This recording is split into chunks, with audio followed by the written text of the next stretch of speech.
कभी 10 मिनट आदत हो जाए ना दुआ मांगने की अलहदा से रात को, हुजूर ने फरमाया जो फ़र्ज नमाज के बाद दुआ मांगे अल्लाह उसकी कबूल कर लेता है। नबी पाक सल्लल्लाहु ताला अलैहि वसल्लम ने फरमाया अल्लाह मुसाफिर की दुआ कबूल फरमाता है। हुजूर ने फरमाया अल्लाह मजलूम की दुआ कबूल फरमाता है। हुजूर ने फरमाया बीमार से दुआ कराओ अल्लाह उसकी दुआ कबूल फरमाता है। मेरे नबी पाक ने फरमाया माँ बाप जब भी औलाद के लिए हाथ उठाएं, वैसे तो बुल्ले शाह तो आसमानी उड़दियां ही फड़ दें, जेड़ा घर बैठा उन्होंने फड़िया ही नहीं। हुजूर फरमाने लगे माँ बाप जब भी औलाद के लिए दुआ फरमाएं अल्लाह उनकी दुआ को कबूल करता है। आप अपना ताल्लुक बनाएं दुआ के साथ, इबादत के साथ, मुसल्ले के साथ रिश्ता बनाएं, इस्तिगफार पढ़ें। सलाहुद्दीन अय्यूबी सलेबी जंगों में थे, रात को मस्जिद अक्सा में नमाज पढ़ी तो परेशान थे।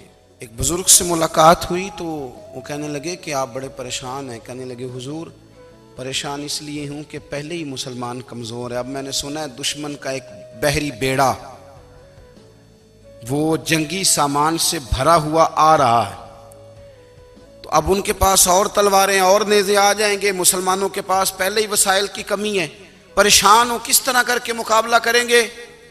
ये बात कहते ही सलाहुद्दीन अय्यूबी ने बुजुर्गों से कहा हुजूर आप भी दुआ करना, दुआ की बड़ी ताकत है। मेरे नबी पाक ने फरमाया दुआ मोमिन का हथियार है, दुआ मोमिन का, दुआ मोमिन का। हुजूर ने फरमाया तकदीर को सिवाय दुआ के कोई चीज नहीं बदल सकती। दुआ मोमिन का हथियार है, ये काफिर के पास कोई नहीं, ये हथियार है मोमिन का। अल्लाह करे आपको समझ आए, फिर सुने, कई बार कह चुका हूं ये हथियार है। काफिर के मुकाबले में जो तेरे पास सबसे बड़ा हथियार है वो दुआ है। दुआएं करानी छोड़ दी, करनी छोड़ दी, लेनी छोड़ दी। हजरत सैयदना अनस बिन मालिक रदी अल्लाह तआला अन्हु फरमाया करते थे मैंने वो रंग देखा है जब हुजूर दुआ मांगते थे और हुजूर की मुकद्दस आंखों में आंसू भी साथ ही बहा करते थे, मैंने वो अंदाज देखा है। तो सलाहुद्दीन अय्यूबी बुजुर्ग से कहने लगे आप भी दुआ कीजिए, और खुद रोने लगे और सर सजदे में रख के रोने लगे और इशा से लेकर फजर तक रोए, खूब रोए। सुबह वो बुजुर्ग आए तो सलाहुद्दीन अय्यूबी का खूबसूरत और हंसता हुआ चेहरा देखा।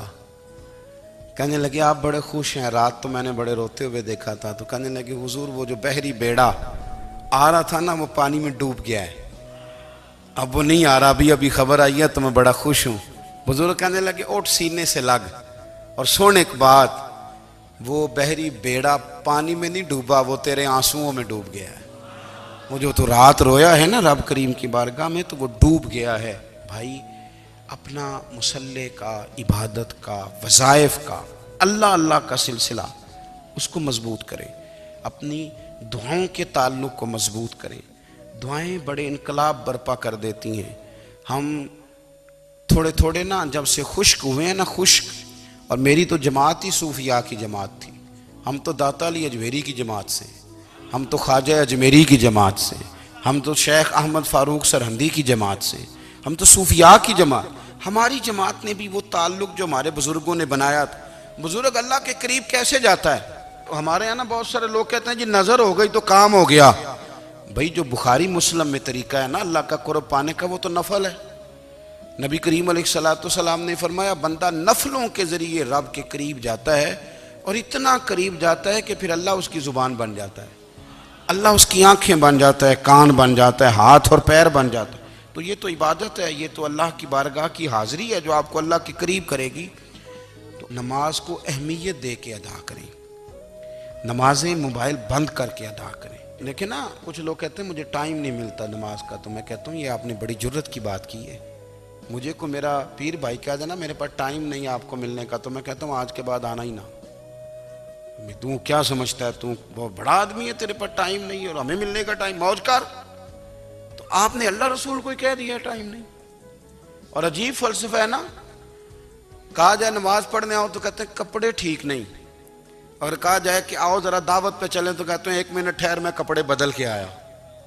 नमाज के लिए कहा तो कहते ठीक नहीं, दावत के लिए कहा तो कहते मैं जरा तैयारी कर लूं, यूं जाना मुनासिब नहीं। ये मामला ठीक नहीं। रब तो फरमाता है कि जब तू मस्जिद में आ तो जीनत इख्तियार करके आ, खूब ज़ौक़ से दुआ मांगे, खूब शौक़ से नमाज पढ़ें, खूब इस्तिग़फ़ार का मिजाज बनाएं।